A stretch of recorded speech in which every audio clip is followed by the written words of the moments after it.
Hello student, আজকে আমি নিয়ে এসেছি আসাম ক্লাস 6-এর পার্ট নম্বর 3 ভূ অবয়ব এবং মানুষ। এটার সম্পূর্ণ প্রশ্ন উত্তর আমরা করব।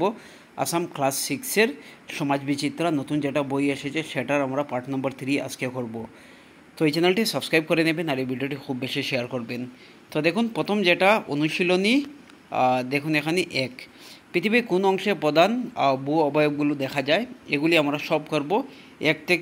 একের যেমন ক থেকে ছ পর্যন্ত, এরপরে 2 নম্বর, এরপরে 3 নম্বর করব, তারপরে আমরা অনুশীলনী 2 করব। তো একটু ভিডিও লম্বা হলে একটু পেশেন্সলি দেখবেন। তো শুরু করি আমাদের কোয়েশ্চেন আনসার। তো দেখুন, এখানে যদি বোঝা না যায় তাহলে আমাকে টেলিগ্রাম, আমার চ্যানেল আছে, এই চ্যানেলে জয়েন করে নেবেন। আমার টেলিগ্রাম নম্বর হচ্ছে 9101467653। ডাইরেক্টলি টেলিগ্রামে আমাকে মেসেজ করবেন। তাছাড়া আমি লিঙ্ক দিয়ে দেবো টেলিগ্রাম চ্যানেলের। যদি কেউ এই জিনিসগুলি লাগে তাহলে আমাকে টেলিগ্রাম চ্যানেলে জয়েন করে এগুলি নিতে পারবে ফ্রিলি। তো দেখুন, অনুশীলনী 1, পৃথিবীর কোন অংশে প্রধান ভূ অবয়বগুলো দেখা যায়? পৃথিবীর নদ নদী, খাল-বিল, হ্রদ, সাগর, মহাসাগর, দ্বীপ, সমভূমি, মালভূমি, পাহাড় পর্বত, উপত্যকা ইত্যাদিতে প্রধান ভূ অবয়বগুলো দেখা যায়। মনে রাখবেন, পৃথিবীর নদ নদী, খাল-বিল, হ্রদ, সাগর, মহাসাগর, দ্বীপ, সমভূমি, মালভূমি, পাহাড় পর্বত, উপত্যকা ইত্যাদিতে প্রধান ভূ অবয়বগুলো দেখা যায়। খ নম্বর দেখুন, স্থলভাগের প্রধান ভূ অবয়বগুলোর নাম লেখো। তো দেখুন, স্থলভাগের প্রধান ভূ অবয়বগুলির নাম হলো পাহাড় পর্বত, মালভূমি, সমভূমি, মরুভূমি, উপত্যকা ইত্যাদি। গ নম্বর দেখুন, পর্বত এবং মালভূমির মধ্যে পার্থক্য কী? পর্বত এবং মালভূমির মধ্যে পার্থক্য হলো মালভূমি পর্বতের চাইতে কম উচ্চতা বিশিষ্ট উচ্চভূমি। মনে রাখবেন, পর্বত যেটা আছে দেখুন, এটা বহু উঁচা। মালভূমি পর্বত থেকে কম উচ্চতা বিশিষ্ট উচ্চভূমি, এগুলি মনে রাখবেন। গ নম্বর, সমভূমি কিভাবে গঠিত হয়? নদ নদী, পুকুর, ঝর্ণার প্রবাহমান জল উঁচু ভূমি থেকে শিলাবালি, মাটি ইত্যাদি ভাসিয়ে নিয়ে নিম্নভূমি অঞ্চলে জমা করে। অজস্র বছর ধরে চলে আসা এই কার্যের ফলে উচ্চভূমি সমূহ ক্ষয়প্রাপ্ত হয়ে সমভূমির সৃষ্টি করে। মনে রাখবেন এটা। গ নম্বর দেখুন, মরুভূমি অঞ্চলে বৈশিষ্ট্য কী?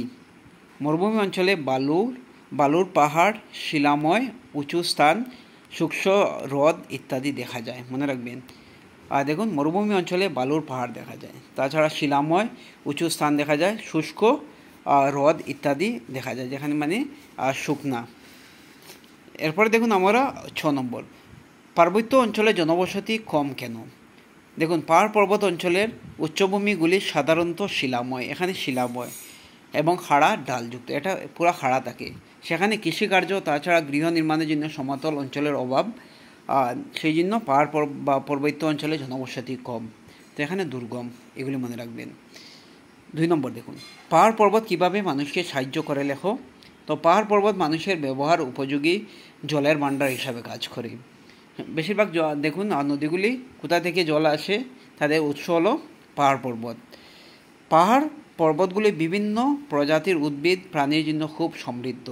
মনে রাখবেন, পাহাড় পর্বতে মানুষকে ফলমূল দেয়, তাছাড়া মানুষের জ্বালানির জন্য কাঠ দেয়, অক্সিজেন দেয় এবং অনেক প্রয়োজনীয় জিনিস পাহাড় পর্বত আমাদের প্রদান করে বা আমাদের দেয়। এরপরে দেখুন এখানে অনুশীলনী 2, এটা দেখবেন, জলমণ্ডল কাকে বলে? পৃথিবীর গভীরতম অংশের নাম কি? মহাসাগরের মধ্যভাগে অবস্থিত একটি সাগরের নাম। এগুলি আমরা এখানে করব। তো থাকবেন আমার সাথে। জলমণ্ডল কাকে বলে? সাগর, মহাসাগর, উপসাগর, নদ নদী, হ্রদ, এই সকলকে একসঙ্গে জলমণ্ডল বলে। এগুলি লিখবেন, ভালো মার্ক পাবেন। খ নম্বর দেখুন, পৃথিবীর গভীরতম অংশটির নাম কি? পৃথিবীর গভীরতম অংশটির নাম হলো মেরিয়ানা খাদ। বানানটা দেখে নেবেন। মহাদেশের মধ্যভাগে অবস্থিত একটি সাগরের নাম লেখো। এটা হবে কাস্পিয়ান সাগর। বানানটা দেখুন, কাস্পিয়ান সাগর। ঘ নম্বর, নদীর উৎস কাকে বলে? আর যে স্থান থেকে নদীর জলধারা শুরু হয় তাকে নদীর উৎস বলে। দেখুন, যে জায়গা থেকে নদীর জলধারা স্টার্ট হয়, শুরু হয়, তাকে নদীর উৎস বলে। শাখা নদী কী? কোনো একটি নদী থেকে জলধারা বেরিয়ে এসে অন্য নদী বা সেই একই নদীতে গিয়ে পড়লে তাকে শাখা নদী বলে। ঠিক আছে, কোনো একটি নদী থেকে জলধারা যেমন বাইর হইয়া এরপরে এসে অন্য নদী বা সেই একই নদীতে গিয়ে পড়লে তাকে শাখা নদী বলে। এরপরে দেখুন, সংক্ষিপ্ত ঠিকা লেখো। সাগর, মহাসাগর। দেখুন পৃথিবীর মোট জলভাগের 97% সাগর মহাসাগর দিয়ে ঘেরা। প্রশান্ত মহাসাগর, আটলান্টিক মহাসাগর, ভারত মহাসাগর, উত্তর মহাসাগর, দক্ষিণ মহাসাগর, এই 5টি মহাসাগর মূলত পৃথিবীর জলভাগ নিরূপণ করে। মনে রাখবেন কয়েকটি মহাসাগর? 5টি। নদ নদী, দেখুন ভূপৃষ্ঠের উচ্চভূমি থেকে নিম্নভূমিতে বিশেষ পথ দিয়ে প্রবাহিত জলধারাকে নদী বলে। সাধারণত বৃষ্টি, বরফ গলা জল ভূগর্ভ থেকে বেরিয়ে আসা জল দ্বারা নদীর সৃষ্টি করে। এরপর সিক্তভূমি বা জলাভূমি, নদী, উপত্যকা, পাহাড়, পর্বত, মালভূমি ইত্যাদি ছোট বড় জলাশয় দেখা যায়। এগুলিকে আর্দ্রভূমি বা সিক্তভূমি বলা হয়।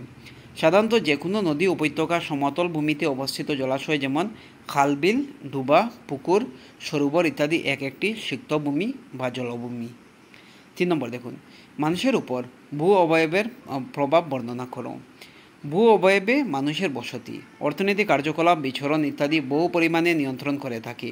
কোনো অঞ্চলে জনবসতি ঘন বা পাতলা হওয়া মূলত ভূপ্রকৃতি বা ভূ অবয়বের উপর নির্ভরশীল। তো আজকের জন্য এতটুকু। Thank you so much. এই ভিডিওটি শেয়ার করবেন আর এই চ্যানেলটি সাবস্ক্রাইব করে নেবেন। Thank you so much.